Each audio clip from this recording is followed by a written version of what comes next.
The scalpel made its first incision along the shaved portion of the back of the head, making a neat red line which looked as though the patient had been drawn on with a red biro pen. The surgeon then widened the cut, and the thick, dark red blood began to ooze out more rapidly.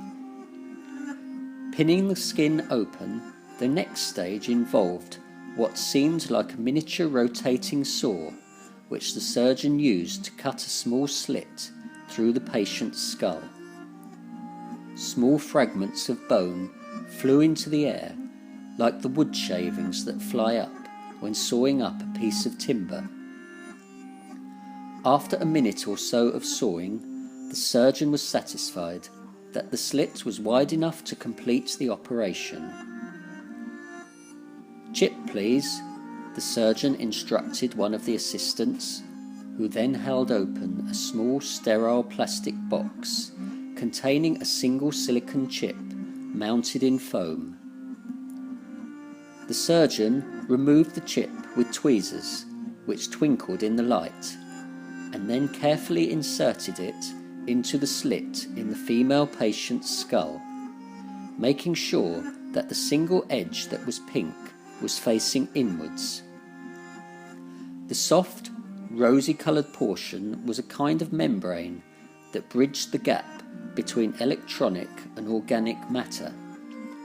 Once inserted into the skull of the patient, the warm, moist nature of the brain would cause this edge of the chip to grow, frond-like, attaching the chip to the grey matter until the two were one connected entity, a perfect synthesis of digital and cranial matter.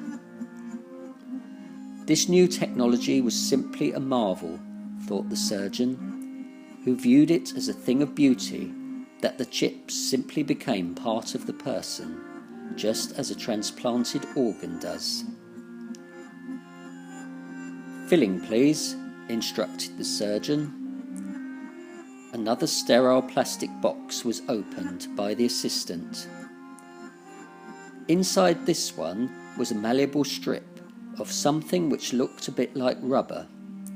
The surgeon again removed it with the tweezers and used it to plug the gap in the patient's skull.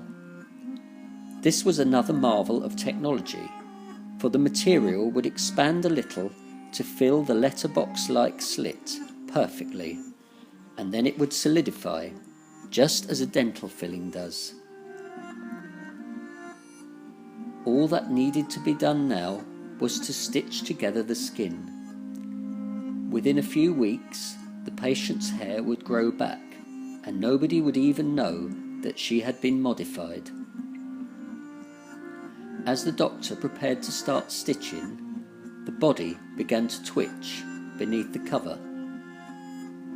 The girl's face was resting downward in a circular support, a bit like a miniature toilet seat, but soft to prevent discomfort.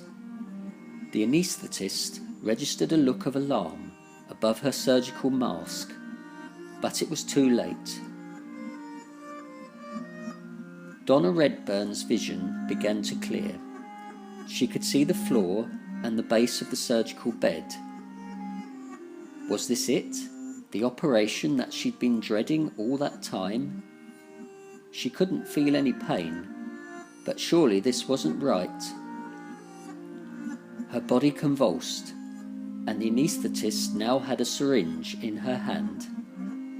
The girl murmured, "No, no, no," with her voice gradually becoming clearer as the mental haze lifted. "I don't want it, please, no."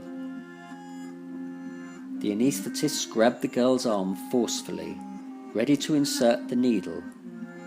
But in the panic of having a semi-conscious patient on the operating table, she dropped the arm, and it flopped down over the side of the bed. Through the headrest, Donna could see her hand, swaying in and out of her circle of vision. But it looked odd. Since when did she only have 4 digits on her hand? Her brain was still slightly foggy, and she had to concentrate to focus on the hand as it swung limply beneath the table. There was definitely a finger missing. But was this a perception issue, perhaps caused by the insertion of the silicon chip into her brain? She began to question her own sanity. Perhaps I've always been missing a finger, but only now that the chip is in, I can see it. The thumb was obviously there as usual, as was the little finger. She wiggled the two in between, and they felt completely natural. Her brain was a muddle. Hold on, she thought. I'm on an operating table. I should be unconscious. This must be a dream. Hey, she called out, her mind suddenly sharpening up. The game's up. I know this is a dream. None of you are real. You're all just figments of my imagination.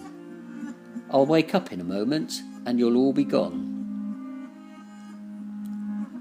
Dreams always have a clue in them, so it's a wonder that we don't realise that we are dreaming more often. There is always something just a bit too far out to be real. But how often do we spot it and call time on the dream? "Okay," chirped Donna, addressing the floor rather than the surgeon. "You can put those stitches in. Then at least I can get off this table and wait until the dream ends in comfort."